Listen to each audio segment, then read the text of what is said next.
जैसे ही अजामिल ने संतों को देखा, भजन करते हुए संतों ने अजामिल को प्रणाम किया, लेकिन अजामिल ने कहा कि जाओ यहाँ से।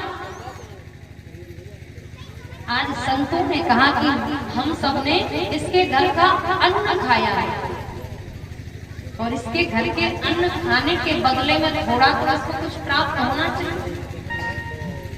जैसे हम दान करते हैं और अगर हमें उसका पुण्य ना मिले तो बताओ ये कुछ चल रहे हैं क्या? चल सकते हैं? इतने सारे धार्मिक कार्यक्रम होते हैं, बताओ होंगे क्या अगर पुण्य ना मिलता होता, अगर फल प्राप्त ना होता होता। तो संतों ने कहा कि देखो अजामिल, हमने भोजन प्राप्त किया है और शास्त्र सम्मत है कि अगर संत ब्राह्मण विद्वत जनों को भोजन कराओ तो भोजन के बाद दक्षिणा देनी पड़ती कि नहीं देनी पड़ती? अजामिल बोला हमसे और तुम और दक्षिणा ले तो शुक्र मनाओ कि हमने तुम्हारी ये लोटा चमचा नहीं उठाई, इनको भी छीन कर भगा देते।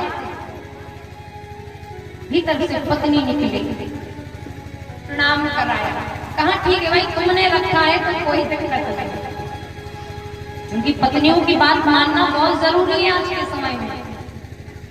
जैसे पत्नी ने कहा तो अजामिल ने कहा भाई तुमने अगर किया है तो ठीक है, क्योंकि उसी घर में अगर मौसी जी आ जाए तो अच्छी बात है, वो अगर बुआ आ गई तो हे भगवान कवे जावे।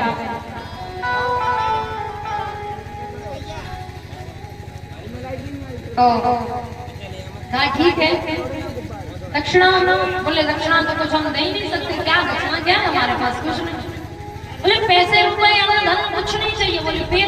बोले एक काम करना, तुम्हारे घर 9 संतानें हैं और 10वीं जो संतान हो उसका नाम नारायण रख ले, और कुछ नहीं चाहिए। बोले इसमें कौन सी बड़ी बात है, कुछ नाम बोलू बोलू बोलू रखते हो, नारायण रख ले, क्या बात है?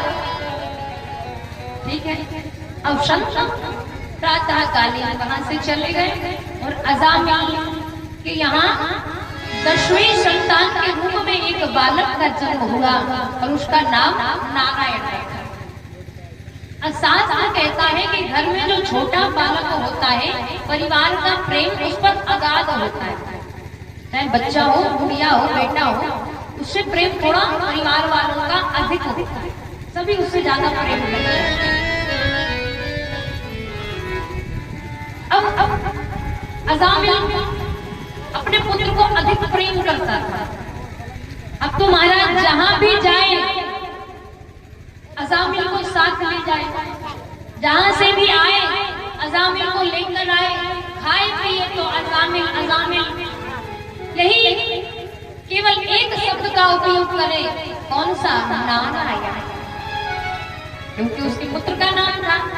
तो कहीं भी जाए अजामिल अपने पुत्र को ले जाए, नारायण ऐसा करो, नारायण ऐसा, नारायण नारायण करता। अब एक दिन का समय महाराज, उसकी मृत्यु का समय निकट आया, मृत्यु का समय निकट आया और प्राण अवरुद्ध हुए और इतने में सामने उसका पुत्र खेल रहा था। जैसे ही देखा दूरे क्रीडनकाशक्तम् पुत्रं नारायण ह्रियम् प्लावितेन स्वरेणोचिरा जुहावा कुलेन्द्रिया।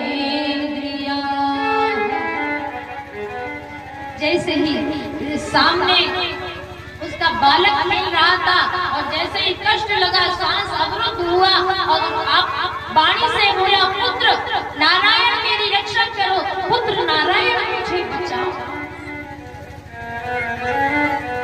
यहाँ यमराज जी के पार्षद जो यमदूत होते हैं ना, तो यमदूत प्राण खींच रहे, गले में फंदा लगाए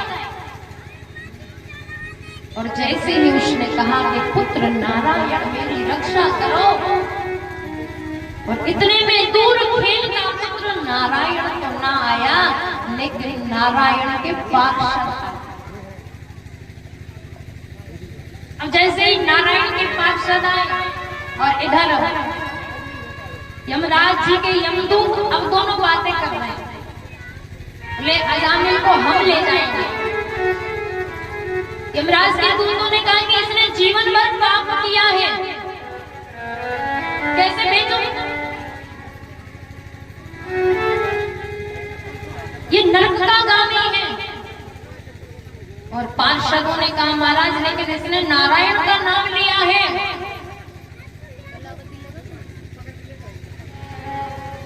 इसने नारायण का नाम लिया है और शास्त्र कहता है अगर अंत समय में मुख से भगवान का नाम निकल गया तो वो कभी भी नरकगामी हो ही नहीं सकता, क्योंकि रामचरितमानस में लिखा है कि जासु नाम सुमिरत एक बार।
हमने तो सुना है कि भगवान का नाम एक बार, कितनी बार ध्यान से सुनो, भगवान का नाम पूरे जीवन पर्यंत में यदि एक बार मुख से निकल गया तो उस प्राणी का उद्धार हो जाता है। क्यों? जन्म जन्म मुनियत करा और अंतराम कहिया पर। लेकिन उस अंतिम क्षण में उसने नारायण को बुलाया। दूत बोले नारायण, उस नारायण को नहीं, अपने पुत्र को बुलाया। बोले उस पुत्र को बुलाया लेकिन नाम तो नारायण है। और चौपाई कहती बोले जा नाम सुमिरत कैसे? बड़ा सुंदर भाव है कि मेरू को सुमेरु दान रत्ने अनेक दान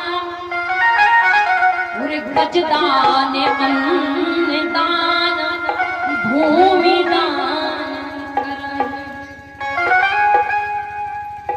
कि गजदान अन्न दान भूमि दान कि मोहन को तुला दान और मकर में प्रयाग दान और सेज दान कन्या दान और गौ दान इतना सब दान करने के बाद कि इतने में पापन को उड़ने को न इतना सब दान करने के बाद भी पाप का हरण नहीं होता। बोले फिर पाप का हरण कैसे होता है? कि श्री राम जी को नाम और एक बार लीने उद्धव पापी की हुलो एक लोग के नहीं, एक लोग के हमें बैठे एक लोग के और पापी की हुलो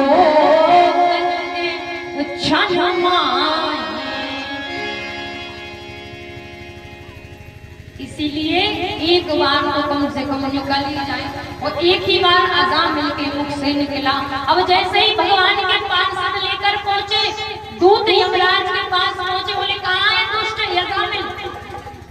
बोले अज़ामिल को नहीं ला पाए। बोले क्यों नहीं ला पाए? बोले अरे वहाँ कोई 4 पार्षद आए जिनके 4 हाथ लगे हुए थे, वो वही अज़ामिल को ले गए और वो बता रहे थे कि हम नारायण के दूत हैं।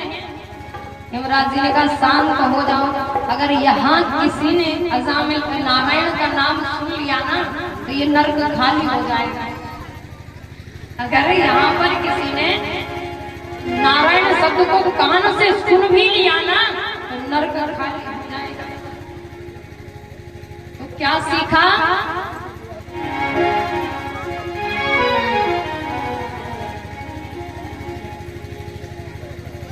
बताओ क्या सीखा कथा से?